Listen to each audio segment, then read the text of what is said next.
Take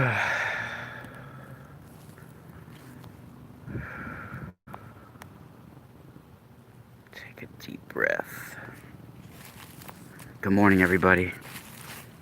My name is Rock Castaldo. Welcome to my Exploring the Ka channel here on YouTube. I also have a Patreon, patreon.com/The Mystical Spiral. Good morning, Barbara. We are standing on the harmonic energy grid that runs right through Hudson Valley, Westchester, Rockland, Putnam, Dutchess, all these counties going upstate. And then it actually pulls off and goes towards like Greene County and those areas, which is a lot of places where they have prisons as well. In fact, there might be pretty much well known in the underground community here in New York, tri-state area, that there is some sort of underground base in Greene, New York. Of course, West Point is right nearby here. The morning light codes. What's up, Juliana? Beyond the Spectrum, what's up? What's up, Barbara? You can see that's the Hudson River, the mountains right there. Morning light. And in my 40 plus years on the planet in this incarnation, up until 2020, I had 2 or 3, I guess you could say, for sure 2, that I know for sure was otherworldly craft that I've seen. Once when I was a little, a young child in the early 1980s, and then again in like 2016. There's been other questionable things that I've seen, but ones that I've known for sure. And then again in 2016, which I got part of it on video camera. It's in my playlist, UFO sightings.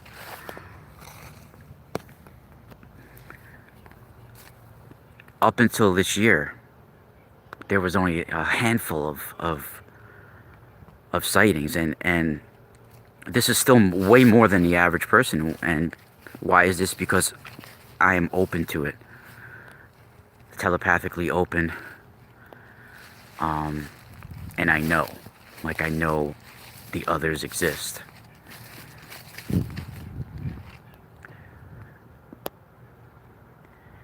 And I would say that I'm paying attention. My awareness is a little bit more heightened than the average person. But up until this year, now this year alone,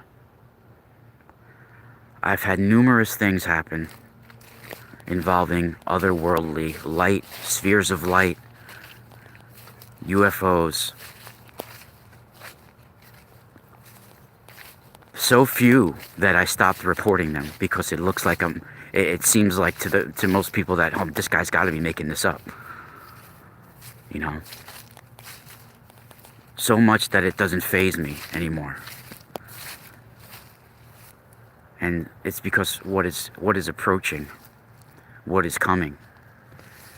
And we are at a harmonic shift, a harmonic convergence, a harmonic transformation.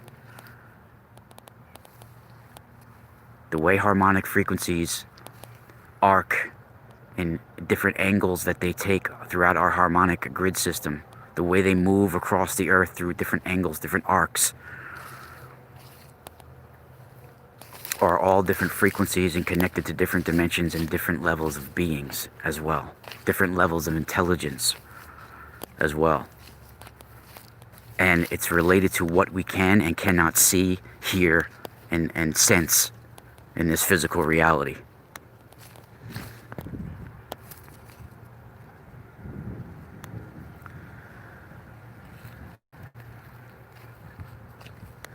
Last night,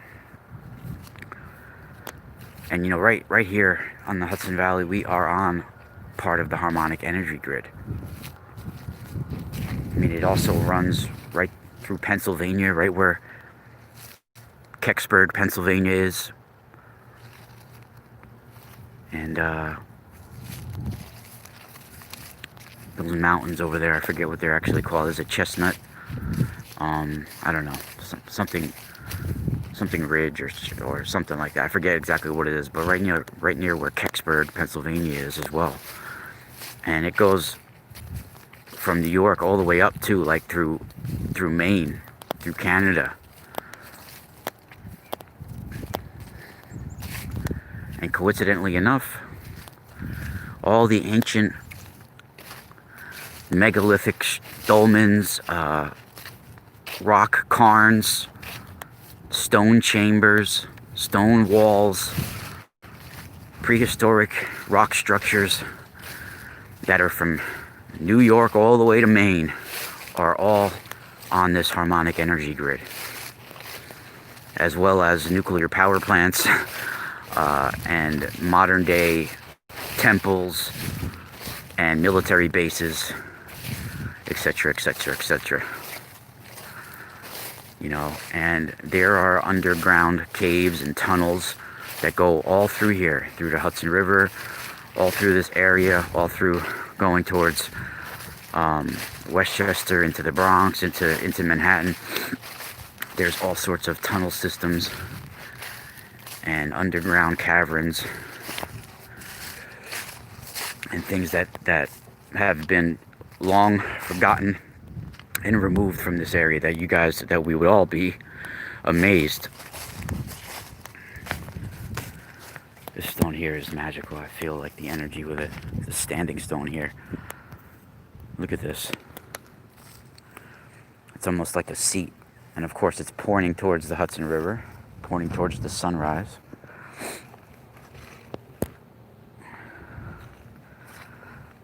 Man, this is amazing.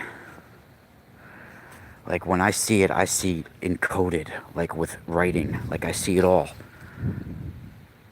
It looks like a mesh. Like it's in mesh, like holographic coding all over it.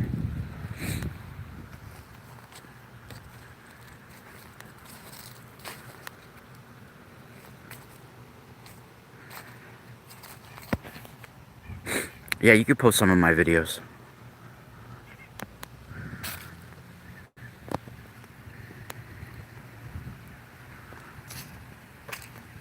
Just give me the shout out.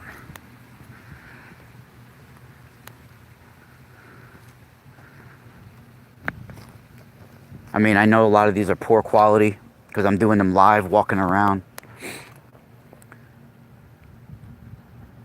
But once we get situated in our new home, we're looking for an apartment right now. Things are kind of all packed up, and we're kind of limited in all one room, the three of us. So we don't even have a kitchen of our own right now. So things are a little rough right now. So like I'm doing most of my videos on my morning meditation walks for now. And then, you know, of course I do my radio show, and I'm also have a new YouTube Patreon show called Soul Station Radio that I just started. I actually have one episode pre-recorded already that I'm working on editing. I actually just got a new camera in the mail from my brother. Shout out to Larry. Thank you, brother. I love you. Just sent me a new webcam. And Larry's been blessing me with so many warm vibes and love in 2020. And shout out to brother Larry. I just sent him a beautiful package as well. I can't wait till he gets it. Gave him the best rainbow moonstone I had.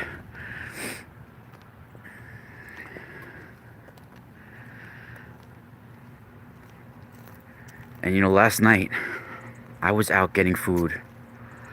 And yeah, we're all important. We all have this in our DNA. We all are ancient. We all can tap into ancient abilities. We all have a soul mission. Each one of us is encoded with a specific ability, specific mission, and it's our free will to do what we want with that and some people never unlock it. And when you don't unlock it, negative energy evolves, and you evolve through negative and dark energy, or devolve, if you want to say. But there's still a transformation that happens, an acceleration that happens. You get polarized one way or another. And the negative energy will accumulate if you do not unlock who you are, if you do not remember who you are in this lifetime. Then negative energy will start to snowball. And it will show up in different ways.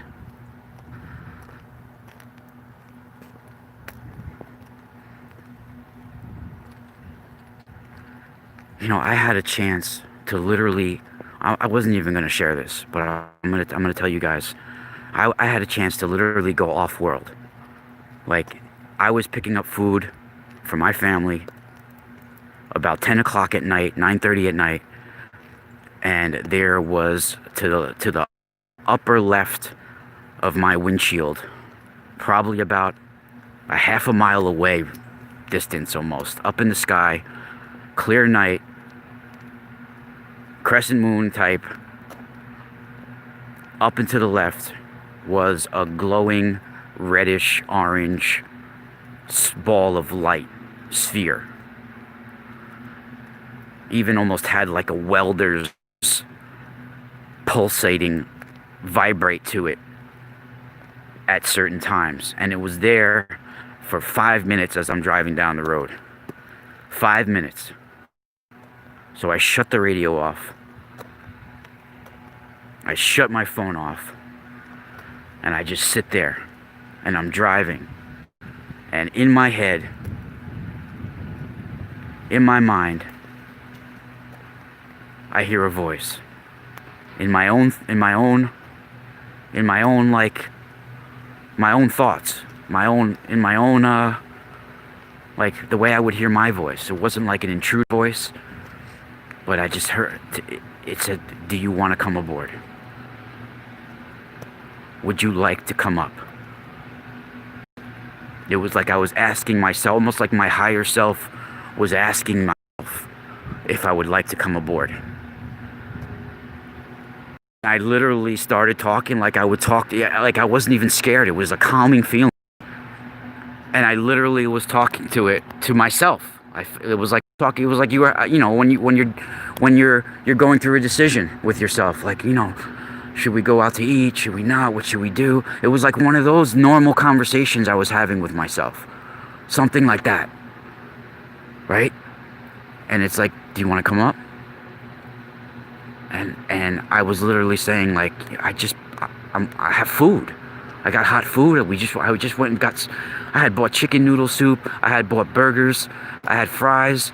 You know, I was going to bring the food to my girls, to my family. I was like, I don't want to go nowhere. I want to go home.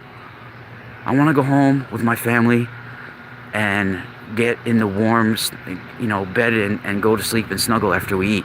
That's what I want. That's what I want. And then the next thing you knew, hold on, let me increase the light on my phone.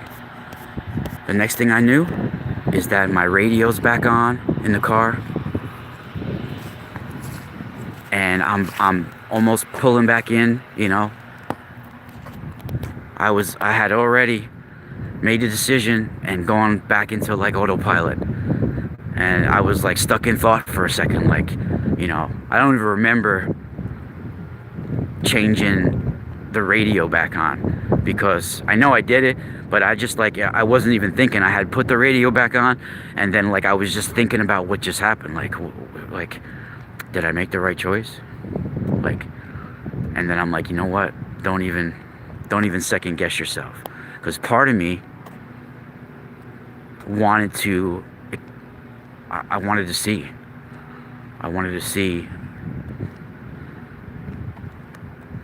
and more of me wanted to be home with my girls, you know. I thought about it for a minute, like, do I really want to be somewhere where I don't know, you know, the possibilities, and I don't even know if I'm going to be able to get home to them.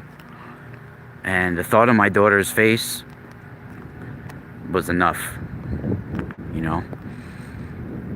The thought of my daughter, like, me not going home possibly, and or the thought of me not even showing up on time, and my daughter, like, calling my name and I'm not there, that was more important. It wasn't about fear. It wasn't about being scared of the unknown, because I know. It was about what was more important at that moment of time for me. And, you know, maybe there's going to come a time where we're going to have to go off world.